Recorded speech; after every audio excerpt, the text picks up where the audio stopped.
안녕하세요. 제이드입니다. 오늘은 86번가 정광호 대표님을 모셨습니다. 대표님 안녕하세요. 네, 안녕하십니까.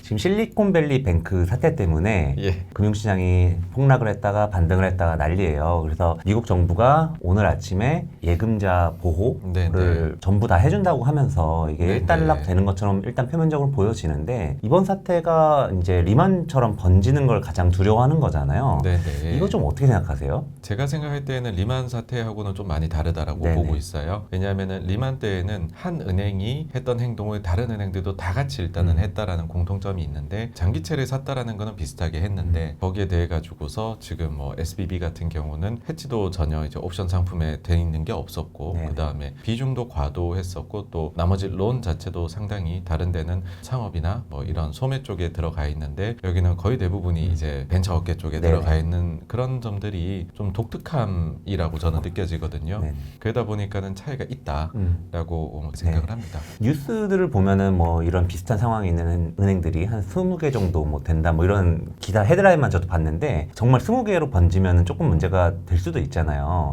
그런 가능성은 좀 낮게 보시나요? 뭐 번질 수도 있다라고 생각을 합니다. 네네. 다만 이제 우리 경우에는 은행이 일이 터진다라고 하면 굉장히 이제 심각하게 생각을 네네. 할 수밖에 없는 게 은행 숫자 적거든요. 네네. 근데 미국의 경우에는 여전히 은행의 숫자가 상당히 많고 이런 일들이 사실은 우리가 증시가 좋은 상황에서도 발생들을 합니다. 그러니까 언제가 뭐 대표적으로 있냐면은 저축대부조합 사태가 터졌던 네네네. 1980년대 같은 네네. 경우에도 1000개 이상이 망했었어요. 아. 근데 그 과정에서 증시는 올라갔었거든요. 이런 일들이 벌어질 수 있다라는 것이고 근데 특히나 이제 중소 그다음에 지방 은행의 경우에는 유동성이 대형 은행에 비해서는 상당히 부족합니다. 일이 벌어질 수 있다. 충분히 추가로도 더 이기는 한데 우리가 이제 투자를 하면서 그런 기업들에 직접 완전히 골라서 중소 은행에 투자를 했다면 문제가 되겠지만 네. 그게 아니라 일반적으로 보시는 분들은 그래서 그게 시스템 리스크로 전염이 될 것이냐 네네. 인데 그 기준으로 봐서는 미국의 상위 그 한 20개 기업들의 경우에는 그런 리스크가 그렇게까지 보이지는 않는다. 네. 그래서 저는 뭐 이 정도 선에서 일단락 되는 게 아닌가 싶습니다. 네. 일단 이게 국채금리 지금 2년물, 10년물을 보니까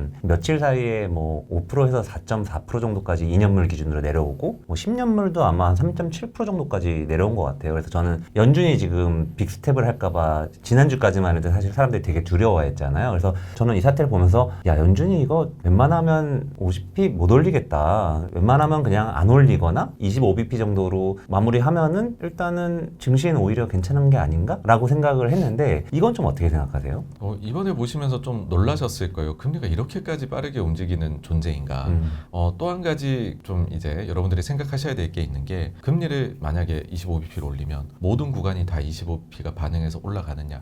그게 아니다라는 그렇죠. 겁니다. 그러니까는 이거 자체는 경기 상황하고도 연관이 돼 있고요. 그 다음에 시장 전체의 유동성 상황하고도 연결이 돼 있고 사실 그런 의문이 드셔야 되거든요. 왜 기준금리를 올리는데 그것이 장기금리도 올라가야 되느냐라는 것도 되는 것이거든요. 그러니까 지금은 어떤 식으로 반응의 포뮬라가 바뀌었냐 하면은 원래 같으면은 이 엄청나게 올라가는 인플레 잡기가 어려울 것이야. 더 많이 올려야 돼. 근데 지금은 이 정도까지 해서는 좀 턱에 차는 것 같아. 여기서 더 빠른 속도로 올려나가려고 하니까 거봐. 지금 문제가 생기는 데가 나타나잖아 하니 그러면 안전자산소는 이런 게 가는 거거든요. 그러니까 지금은 사실은 금리를 어느 정도 이제는 올려가느냐가 사실은 크게 중요하지 않을 수도 있습니다. 네. 그것보다 지금 시중금리 자체는 이미 거기에 대해 가지고서 금리 그럼 안 올리면 안 올리는 대로 오히려 올라가 버릴 수도 있고요.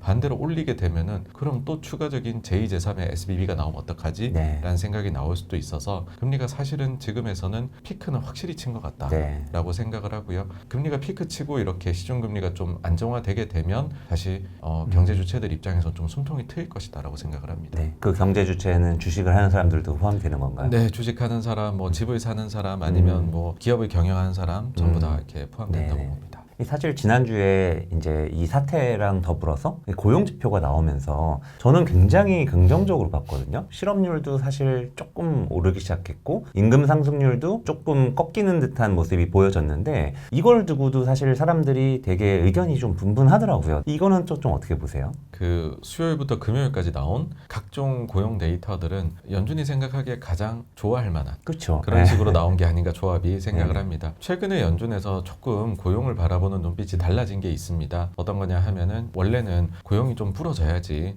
그래야지 인플레가 좀 특히 서비스 쪽이 좀 꺾일 수 있을 거다라고 네. 생각을 했는데 지금은 파월 의장도 어떤 이야기를 하냐 하면은 고용에서 예를 들어 실업률은 별로 안 올라갔고 고용 순증은 그렇게 나쁘지 않은 소소한 상황에서 임금 상승률만 뚝 떨어지게 된다면 그러면은 서비스 쪽의 물가도 잡힐 수 있는 것 아니냐. 네. 우리가 지금 그걸 보고 있지 않느냐라고 얘기를 했단 말이죠. 근데 그런 식의 데이터가 나온 것이죠. 그러니까 고용은 괜찮고 실업률은 좀 증가하긴 했는데 그건 이제 노동 참가율이나 이런 것들이 좋아지면서 네. 살짝 올라간 거니까 뭐 실업이 과도하게 증가했다 보기는 어려운 상황. 그런데 일하려는 사람이 늘고 그 다음에 반대로 구인은 좀 감소를 하고 그러면은 일자리를 두고서 실업자들이 경쟁을 할 테니까는 네. 이제 임금 상승률은 좀 떨어질 수 있을 그렇죠. 것이고 실제 그 떨어지는 게 ADP나 월간 고용 보고서에서도 좀 보이다 보니까 네. 그리고 이거의 선행 데이터들이라고 할 수 있는 퇴사율이라든지요. 아니면은 이직자들 대상으로 임금 증가율이라든지 혹은 또 주당 일하는 시간 이런 것들이 또 감소를 하는 걸 보면서 이와 비슷한 흡사한 데이터가 나올 수 있겠다는 기대를 가지게 만들다 네네. 보니 사실 고용 데이터는 거의 제 입맛에 맞게 나왔다라고 네네. 생각을 합니다.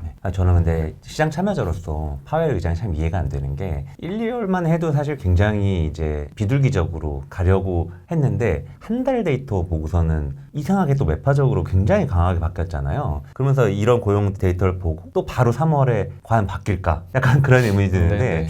어떻게 생각하세요? 어떤 식으로 반응을 할지? 나쁘게 말하면은 그 지조가 없는 거고요. 네네. 줏대가 없고 좋게 말하면은 유연하다라고 저희가 네. 표현할 수 있는데 저는 파월 의장이 초기에 했던 실수 일시적일 것이야라고 네네. 했는데 그게 한번 크게 부러지면서 그렇죠. 네. 사실은 데이터 디펜던트라고 말하지만은 제 생각에는 시장 가격 디펜던트라고 생각을 그렇죠. 하거든요. 네. 그러니까 시장이 가격 반영 이렇게 하면 저렇게 갔다가 반대로 가면 또 반대로 가는 그런 모습이 나오고 있는 것 같아요. 근데 네. 그렇게 됐을 경우에는 사실은 큰 실수는 안 하는 게 음. 되는 것 같거든요. 네네. 그래서 왔다 갔다 하는 모습 보이지만 어쨌든 우리가 딱 기준을 삼아야 되는 거는 긴축이라는 것이 정말 뒤도 안 돌아보고 인플레를 잡기 위해 어느 정도까지 빅스텝, 자이언트 스텝을 급하게 밟아 나가야 되는 그 시기는 지났다. 네. 지금부터는 진짜로 최종금리가 어느 정도가 적당할까를 찾아 나가는 긴축의 2단계로 왔다면 네. 사실 지금 같은 모습이 어찌 보면 지극히 정상이지 않을까라는 생각도 합니다. 네. 네. 그럼 대표님께서는 종합적으로 지금 들어보니까 올해 시장을 여전히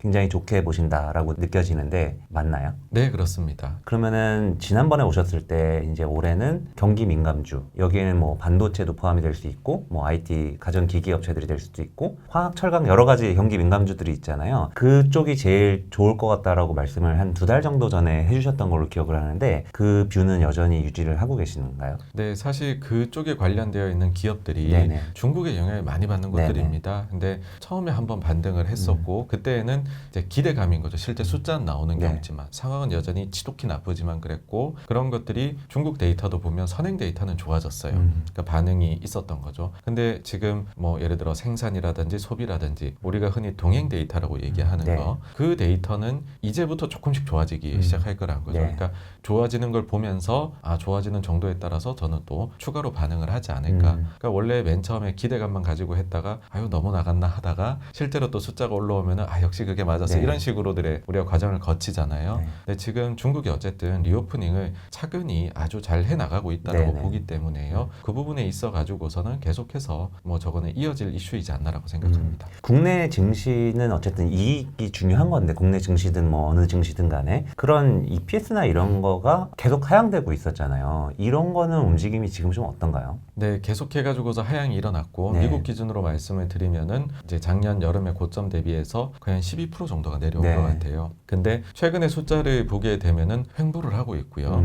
최근 또 주간을 보게 되면은 숫자가 살짝 반등을 했습니다. 네. 그러니까 과거에 보통 평균적으로 침체가 닥쳤을 때 미래 이익 추정치가 한 10% 초중반 정도가 이렇게 내려오게 되고요. 그 다음에 횡보를 보이다가 이익 추정치가 뭔가 이제 경제가 좋아지기 시작하면서 상향이 되기 시작을 네. 하는데 지금까지는 아주 그 전형적인 모습을 따라가고 있고요. 네. 한국의 경우에는 정말 주구장창 빠졌습니다. 이익이 그 하락의 폭도 굉장히 컸었는데 근데 최근 들어와서는 이제는 들쭉날쭉하고 있습니다. 올라가는 주간도 나오고 네. 내려가는 주간도 나오고 이러고 있거든요. 그래서 한국도 지금부터는 좀 횡보에 들어가는 것 같다. 과거 것이 그대로 지금 좀 반복이 된다라고 생각을 하면 그러면은 뭐 나중에는 이렇게 가다가 살짝 고개를 드는 것도 네. 기대해 볼 수 있지 않을까라고 생각을 합니다.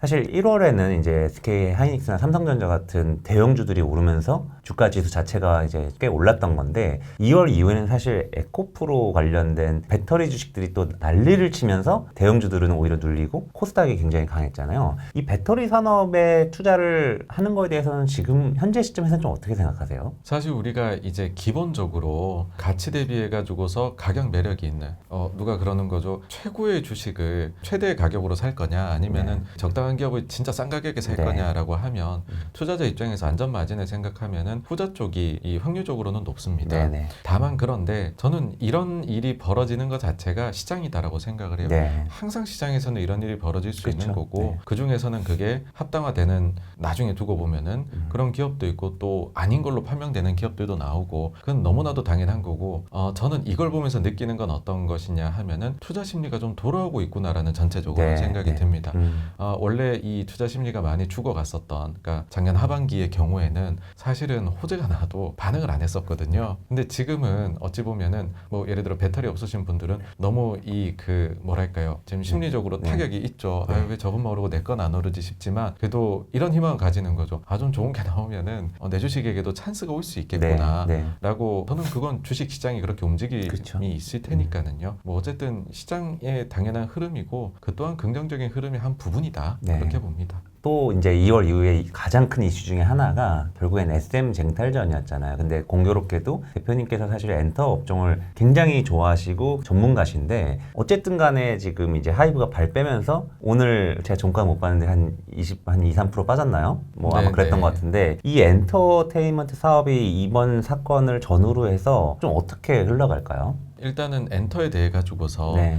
이 정도로 기업들이 관심이 있구나라는 음. 걸 한번 보여준 것 같아요. 네네네. 우리가 옛날에 생각하면은 뭐 엔터 업계 그러면은 그 중에 아이돌 몇 명 있고 이런 식의 생각이었지만은 지금 네. 보니까는 이게 거대 기업들이 돈을 서로 쓰려고 할 정도로 뭔가를 그들이 보고 있구나라는 걸 이번에 다 네. 느끼게 됐다라고 보고요. 사실 이런 이제 뭐 쟁탈전은 지나가는 이슈입니다. 뭐 한두 달 정도 이것 때문에 주가가 예상했던 것보다 막 더 오르기도 하고 그러고 나면 더 빠지기도 하고 하지만은 그보다 더 중요한 거는 그래서 이 우리나라 엔터 산업이 장기적으로 봐가지고서 성장 지금 궤도에서 여전히 잘 가고 있냐 이탈했느냐라고 하면은 더더욱 저변이 지금 넓어지고 있는 게 네. 보이기 때문에 산업이 지금 가는 길은 아주 잘 가고 있다라고 생각을 하고요. 그리고 또 한 가지는 이를 통해 가지고서 주주행동주의라는 거에 대해 네. 가지고서도 정말로 기대치가 거의 없다가 이제는 확 올라가서 들불처럼 번지기 시작을 하는 것 같아요. 그래서 그 점이 아주 의미 있는 일이 아니었나라고 네. 생각을 합니다. 종목 얘기는 당연히 안 하시는 걸로 알고 있는데 뭐 대표적인 종목들 있잖아요. 하이브, SM, 뭐 JYP, YG 엔터 정도로 한정을 지으면은 이 중에서 약간 선호도 정도는 좀 얘기를 해주실 수가 있나요, 혹시? 근데 사실 이제 오히려 다른 각도로 좀 보시면 네. 어떨까라는 생각이 드는데요. 뭐냐 하면은 대형사들이 더 대형사가 될 가능성들이 있다는 거고요. 네. 말씀해주신 그 기업들이 다른 우리나라에 또 엔터 기업이 많잖아요. 그들에 대비해서 더 덩치가 큰데도 더 성장률이 높을 수도 있는 저는 그런 생각을 해봅니다. 왜냐하면 옛날이면 진짜 옛날로 돌아가서요. 저희가 뭐 예를 들어 SM에 이제 H.O.T를 좋아하면 그러면은 신화가 나오면 H.O.T 팬들은 신화를 싫어했어요. 네. 아니 우리 오빠들한테 더 좋은 걸 해주고 대우를 잘해줘야 되는데 그 돈으로 데뷔를 했으면서 이렇게 생각을 했는데 네. 요즘은 보면 한 소속사에서 네. 소위 동생 그룹이나 계속해서 나오게 되더라도 그 간섭 효과가 완전히 없어진 것 네. 같아요. 이게 그 글로벌화가 되면서 팬층 자체가 글로벌이 훨씬 많아지니까 그런 거 자체를 생각 안 하고 오히려 서로 잘해보자. 우리 형제 그룹이야 네. 라고 생각하는 게 있는 것 같고요. 그렇게 되면 이게 원래부터 좋은 곡들은 대형사들이 많이 이제 은행식으로 많이 가지고 있는데 뭐 소위 말해서 가동률이라 해야 될까요? 네. 계속해서 올라갈 수 있게 되는 것이죠. 그렇게 되어버리면은 예전하고는 다르게 대형사가 더 대형이 될 수 있는 기반이 지금은 있는 것 같다라고 해가지고서 저는 대형하고 중소로 나눠서 봐야 될 것 같고 네. 대형들이 그러면은 더 기회가 있다 그렇게 봅니다. 네. 네. 제가 방금 말씀드린 종목들은 대형으로 다 분류를 하시는 대형이죠. 거죠? 예, 네. 예. 알겠습니다. 벌써 3월 중순을 향해 가고 있는데 아직까지 돈 벌 수 있는 기회가 올해 2분기, 3분기, 4분기가 남은 셈이잖아요. 주식 투자를 열심히 하신 분들을 위해서 지금부터 사 모아서 가을쯤에 크게 수확을 할 수 있는 섹터나 종목이면 더 좋고요, 사실. 네. 뭐 그런 좀 투자 전략을 좀 조언을 부탁드려도 될까요? 사실 저도 궁금하고요. 제가 그 정도로 맞출 수 있는 그거는 이제 역량은 되지는 못합니다. 네네. 아이 그럼 예, 겸손의 예. 말씀이십니다. 아닙니다. 예. 다만 이제 그 시기 정도에 어떤 일들이 있을 걸로 좀 보느냐. 네. 라고 했었을 때에는 제 생각에는 지금 정도로 재고 조정이 발생을 하고 그 다음에 중국 쪽에서의 또 리오프닝으로 인해 가지고서 좀 수요가 자극이 네네. 된다라고 하면 아마 그때 정도면은 우리나라도 이제 이익 추정치가 상향이 일어나고 있는 네. 상황이지 않을까라고 네네. 생각을 하고요. 사실 이제 그렇게 해서 만약에 지금의 단계에서 넘어가서 우리가 실적 장세로 넘어간다라고 하게 되면은 그때에는 가장 FM대로 투자하시는 분들 네. 그리고 가장 부지런하신 분들이 제일 돈을 잘 버십니다. 네. 왜냐하면 실적 나오는 대로 해가지고서 주가가 그때는 음. 반응을 하는 시기거든요. 네. 그러니까 역금융 장세나 아니면은 이제 금융 장세, 그러니까 금융자가 붙어 있는 장세는 사람들의 생각하고 반대로 증시가 움직여요. 현실은 좋은데 긴축을 많이 하니까는 현실은 너무 좋은데 빠지기 시작하거든요. 우리가 21년에부터 겪었었잖아요. 그렇죠. 네. 근데 실적자가 붙은 장세는 우리가 알고 있는 것하고 같이 갑니다, 시장이. 네. 그런 점을 이제 생각하시고서 투자 아이디어를 좀 혹시나 잡아보시면 어떨까라는 생각은 듭니다. 네. 네. 그럼 뭐 우리나라 대형 증시 전체 EPS를 높일 수 있는 업종에서 선택을 하면은 크게 틀리지는 않을 거다라고 해석을 해도 될까요? 네, 네. 그리고 이럴 때는 보통 저희가 네. 이제 운영 쪽에서 있을 때에는 그 중에서 가장 젊은 피인 친구가 네. 탐방 제일 많이 다니는 그런 친구들 있잖아요. 네. 그런 친구들이 이럴 때에는 자주 만나고 아, 이야기 네네. 듣고 잘하고 있어 그러면서 다트 맨날 보고 뭐 네네 그러면서 이야기를 나눠야 되는 시기죠. 네. 대표님께 그런 종목 얘기까지 좀 들으면 너무 좋을 것 같은데 네. 뭐 좀 아쉽지만 죄송합니다. 네. 그게 이제 특정 업종이나 이런 건 제가 말씀을 따로 또 좀 드리면 될 것 같고요. 오늘도 이렇게 귀한 시간 내주셔서 너무 감사드리고요. 다음번에 또 모시도록 하겠습니다. 네, 감사합니다. 감사합니다.